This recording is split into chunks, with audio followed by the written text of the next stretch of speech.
Even though the PlayStation brand has been around for a few decades already, Sony has always opted to officially license third-party controllers for its gaming hardware. There are dozens of them around for each PlayStation generation, and while they've all been good, most gamers have waited in anticipation for the company to do its own so-called Pro controller. This is where the DualSense Edge comes in. It is a $4,300 controller that packs customization features unheard of by Sony and a premium look and feel that makes it the official flagship controller for the PS5. Before I get to the technical side of things, let's discuss what you get when you spend $4,300 on a PS5 controller. I've already unboxed the controller in a separate video, which I'll link to in the description down below. When you get your DualSense Edge, you'll get it neatly packed in a box, covered in a clean white cloth and protected by a hard shell case. This is likely where the controller will spend most of its time when you're not playing it. It also houses all the extra goodies you'll need to fully experience this Pro device.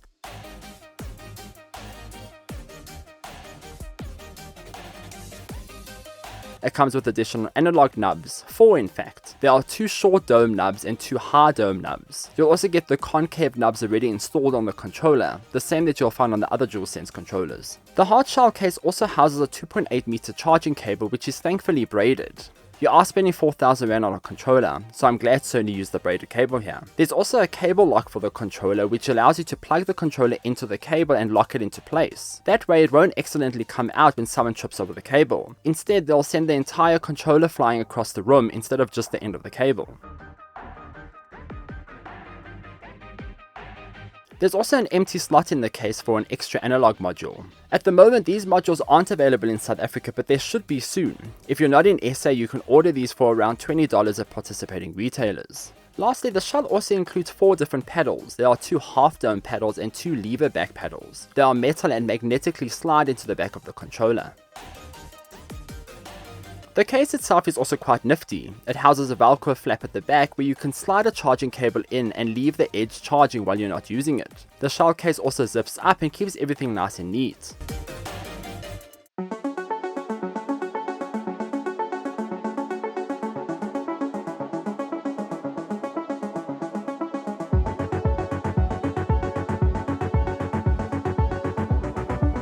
When it comes to the design of the DualSense Edge, it definitely sells that premium price tag that it comes with, but the small finishes give it a little extra polish. The touchpad, for example, features a black plastic with the PlayStation symbols embossed into it. The casing around the analog modules is also shiny. There's a rubber coating on the inner handles of the controller too, and some extra PlayStation symbols on the R2 and L2 triggers. This helps with grip. Of course, there are extra buttons and bits on the Edge too. Underneath the analog sticks, you'll find 2 function buttons. These are used to change the controller profiles. On the back, there are also 2 trigger toggles. These reduce the distance the L2 and R2 buttons need to travel in order to register a press. The back of the controller also features 2 holes for the paddles and a release toggle which ejects the front-facing plastic in order to swap out the analog stick modules.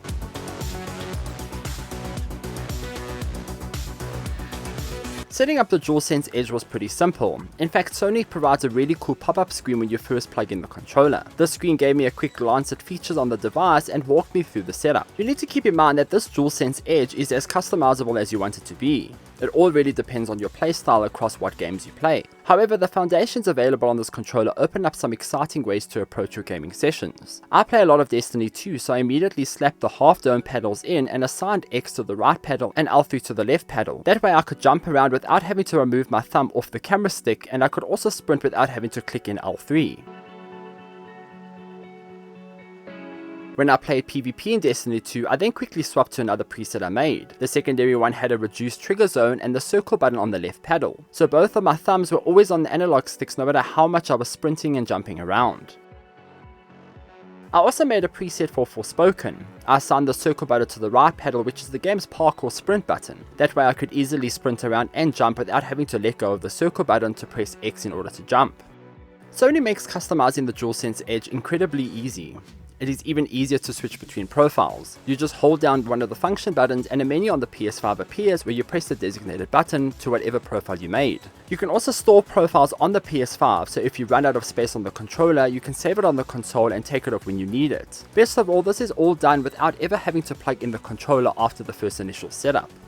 I also need to mention that every button is remappable on the DualSense Edge. You can really go to town here on tweaking this controller experience to your liking. You don't even need to use the pedals to assign different buttons to other buttons. If you're playing Monster Hunter Rise and feel like the attack buttons, which are triangle and circle, need to be R1 and R2, you can do that. There's no more excuse for putting up with questionable button layouts and games that don't include remappable controller configurations. There's especially a lot to do in the stick settings. Here you can not only adjust the dead zone, which is a much needed feature, but there are mappable sensitivity settings to choose from too. It is all represented in a curve layout, and Sony even gives you a brief description of each curve and what kind of genre of game might benefit from it. You can also adjust the curve further and fiddle with the stick while you're doing it to see how it will portray in real time. In a way, the DualSense Edge also aims to eliminate some of the issues seen on the mainstream DualSense controller, namely drift. While the extra paddles on this controller are cool and definitely come in handy, the big selling point on the Edge is the ability to completely remove the analog stick module and slot in new ones. Removing them is pretty simple, and I could definitely see myself stocking up on a few just in case my current set start to look nasty. But there's also a huge missed opportunity here which I hoped Sony would not miss. If you have watched my previous video where I showed you how to protect your analog stick shaft from damage, you would know that a Pro controller should make me happy. Sadly, this feature doesn't. You see, the analog stick caps are still plastic, which means this will wear down over time. Already after a few days of use, I noticed the nasty white ring around the shaft and the plastic shavings on the face of the controller. I usually tape my stick shaft to prevent it from shaving and building up inside the analog. This causes damage by just generally playing games. Unfortunately, I was hoping Sony would opt for metal stick caps here. Not only is this controller very expensive, but the metal shaft would prolong the lifespan of the module and the cap. Instead, we got cheap plastic. Thankfully, should you ever have to replace your module, a single pack does come with 3 replaceable caps, so the ugly damaged ones can get tossed out with the module. I do hope that Sony releases a premium module set that perhaps includes a metal set of caps and a metal shaft. The opportunity is right in front of them to further enhance this controller with even better add-ons.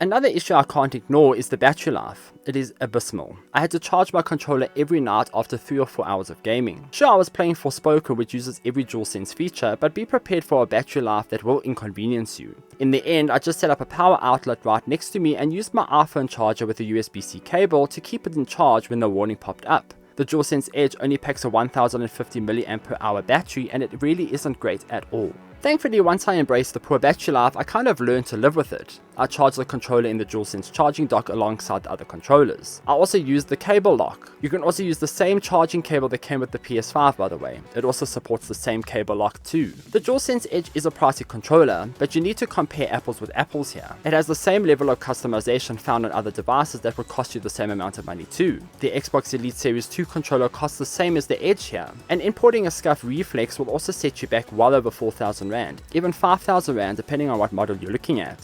I enjoy the DualSense Edge for what it is. I can use it without worrying about damaging the shaft and getting drift because I can simply replace the entire module should it ever happen. It gives me ease of mind. I don't have to sit and tape my controller shaft anymore because of this controller. For me, that alone is enough to warrant its price tag. I do wish the battery life was better and we had more premium stick models and shafts, but hopefully we'll get there soon.